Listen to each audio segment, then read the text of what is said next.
আসসালামু আলাইকুম। রোজি সিবি চ্যানেলে সকলকে স্বাগত। কাঁঠালের সিজন শেষের দিকে বিচিগুলো পরিপক্ক থাকে আর এই বিচিগুলো সংরক্ষণ করলে বছর জুড়ে ভালো থাকে। আজকে দেখিয়ে দেব কিভাবে সংরক্ষণ করলে কাঁঠালের বিচি সারা বছর ভালো থাকবে। সংরক্ষণ করার জন্য এখানে আমি বেশ কিছু পরিমাণ কাঁঠালের বিচি নিয়েছি আর বিচিগুলোকে ঘরে রেখে শুকিয়ে নিতে হবে, বাইরে রোদে শুকানো যাবে না।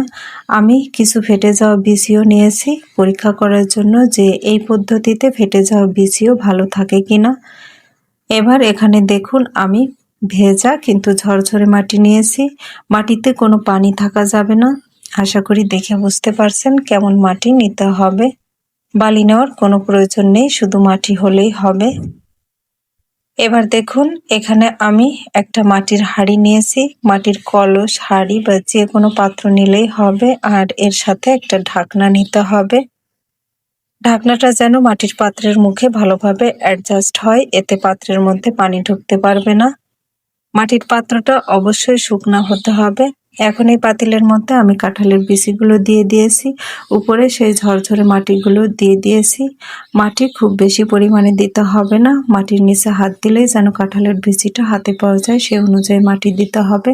মাটিটাকে সব দিকে সমান করে দিয়ে ঢাকনা দিয়ে দিয়েছি। অতিরিক্ত সাবধানতার জন্য উপরে একটা পলিব্যাগ দিয়ে দড়ি দিয়ে বেঁধে দিয়েছি, এতে পাত্রের মধ্যে পানি ঢুকতে পারবে না। এবার বাড়ির আঙিনায় যেখানে সরাসরি বৃষ্টির পানি পড়ে, ছাদ বা চালের পানি যেখানে পড়ে সেখানে এই পাত্রটা সংরক্ষণ করে রেখে দিতে হবে মাটির উপরে। তাহলে সারা বছর এই বিচিটা ভালো থাকবে। তো আজকের ভিডিও ভালো লাগলে লাইক, কমেন্ট, শেয়ার, সাবস্ক্রাইব করার অনুরোধ রইল। শেষ করছি। আল্লাহ হাফেজ।